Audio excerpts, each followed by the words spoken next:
What's going on, guys? It is Core Ambition here, and in today's video I'm going to do something a little bit different because most of my Battlefront 2 videos I've made concepts that, I say I hope we get in the future of the game, but I don't really talk about the past that much. I'm just going to go over great additions that have been added in this game in the past, in the game's lifetime, alright? Yeah, these additions are just going to be things that, I really enjoy, stuff that I personally really like, and stuff that I believe once added, it really changed the game for the greater good because a lot of these additions have really changed the shape of the game.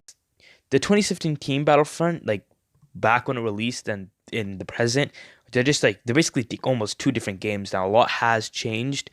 And yeah, a lot of these additions would, be some of the things that would really just help shape up the game for the better because, I believe Battlefront 2 made just a huge comeback. Obviously, if you were there at launch day, kind of the stuff that happened with like the loot box controversy and just some other stuff.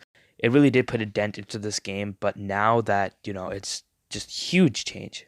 For the first great addition, I believe that was added is a little bit smaller, but honestly, it is just something that I and a lot of other players I think are thankful for, and that is, the extension and customization. Now, there obviously was a time where, clones and even like rebel skins, there was like no options of customization.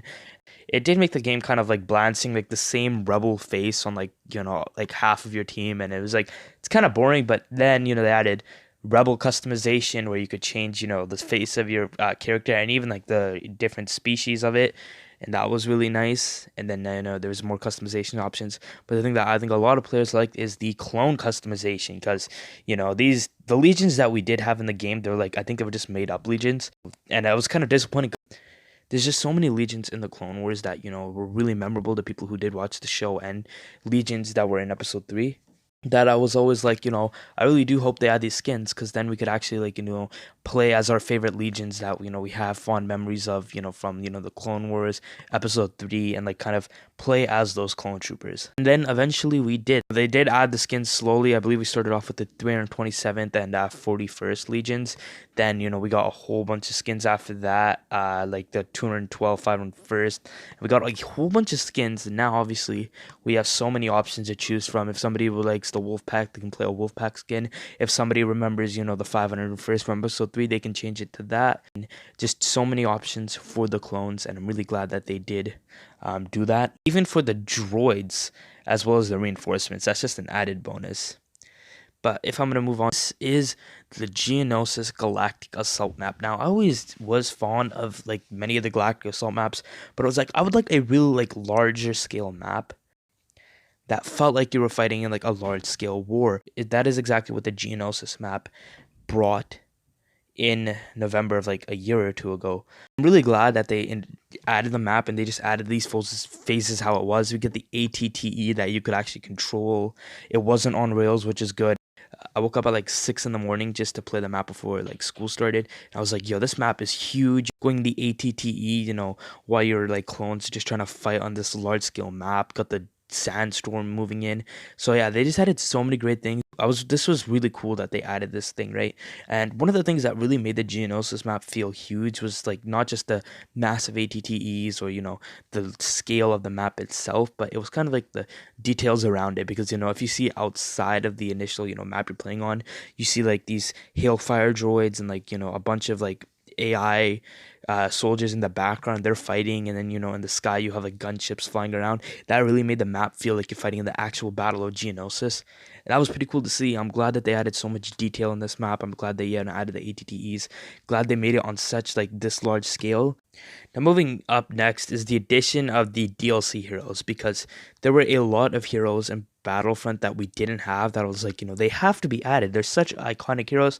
Like at the base game, we did get like important heroes like Rey, Yoda, Vader. Those are like, important heroes, but I was like, there's so much more we could get, such as Anakin, Finn, Obi-Wan. There's people who played a large part in some of the eras, like Finn played a large part in the sequel era, but we never got him, which sucked. And, Anakin and Obi-Wan, Grievous, Dooku, those guys played a huge part in the Clone Wars era, or in the prequel era, and we never got to see them. So I was like, where are these heroes? We need them really bad. And now that they added it, I'm really glad that they did, because adding these new heroes, if the game feels completely different, you know, No, you had so many more options to choose from other heroes, and I remember it gave people a reason to get back on the game, just like adding a hero itself gave people a reason to hop back on the game. All of you know when a new hero is added, everyone tried really hard to get into first place so they can get their heroes. Like people who were sweats just went all out, try hard to get these heroes, right?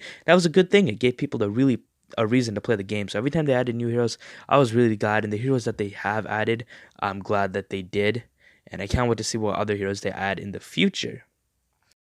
Now, finally, this is the most important one in my opinion, is the addition of capital supremacy. Because so many people, they always wanted a capital ship type game mode. And, I believe so many of us were hype when, on the roadmap it said, I believe the roadmap said specifically, or something along the lines of, a game mode capturing command posts and taking down capital ships. So many people are excited. We waited months for like teases, and like the CT when that dropped, I was so excited for this game mode. And now we have capital supremacy, and Battlefront felt really different. Like I can't even properly imagine Battlefront without capital supremacy. It just made such a huge impact in the game. So many people like the mode. I personally love it. It's like my go-to game mode now. And I'm just really glad that they did make this mode. The thing that really makes this mode different than the other ones is like, going in a capital ship and, just fighting inside. Because when they added the Venator and the Separatist Dreadnought, I was like, cool, now we can fight in like actual capital ship interiors. And they did such a great job with both the ships. I really like the interiors. I like, the hangars that you fight in. I remember like the thing fighting in capital supremacy, like as the droids, and you're the clones trying to repel an assault in your hangar. That was so cool. I like that this game mode, it was so like different because it's like a non-linear game mode. It can literally go on forever, and it doesn't really have an end, and it feels cool because you don't have like an actual end. You don't know when this mode is going to end, and that's kind of the excitement. Because every time like you get sent back to the ground, sometimes it is annoying when you've been playing for like 2 hours, but it's just really fun when you like get sent back to the ground after you repelled an assault on your capital ship, and you're like, okay, we really have to try this time, because if they go back to your capital ship, then they will probably win, and then you can go on their capital ship, and then you make that comeback. That type of thing, you don't get that in Galactic Assault or Starfighter Assault, and that's like a really cool feeling. And I'm glad that they added this mode, because like it's just amazing. There is some stuff I would like to change, like adding more credits. 'Cause get like 300, 400 credits is like barely anything, especially after you play for like an hour and a half. And also Starfighters, because when there are capital ship engagements in the Star Wars universe, then there's most likely going to be smaller starfighters, aiding their ships. And then we really need that. In the second phase, maybe they could help like taking down a ship's subsystem on the outside. But yeah, I would really like to see Starfighters in this mode. But for now, I'm just grateful that we do have capital supremacy. Capital ship takedowns in this mode are really fun. I really like the objectives. Capturing command posts is an amazing thing to do. And the ship objectives in the inside of the capital ship that's fun. Now this mode is no longer going to be Clone Wars exclusive, because in January, obviously, we're going to get capital supremacy for the sequel trilogy. And then hopefully in the future, we get it for the original trilogy, because I really want to fight in like an Imperial Star Destroyer. But yeah, that's actually going to end it off for this video, guys. Those are just a few of the things I'm really grateful they added in the game. There's obviously so much more.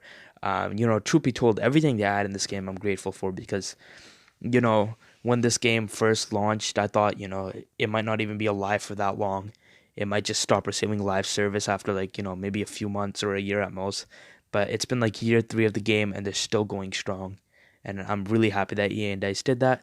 So yeah, I just wanted to look at the past for once instead of looking in the future.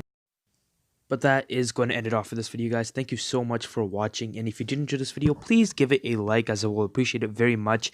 And subscribe if you want to see more of my videos in the future. But this has been Core Ambition. Thank you again for watching, and I will see you all later. Peace out, everyone.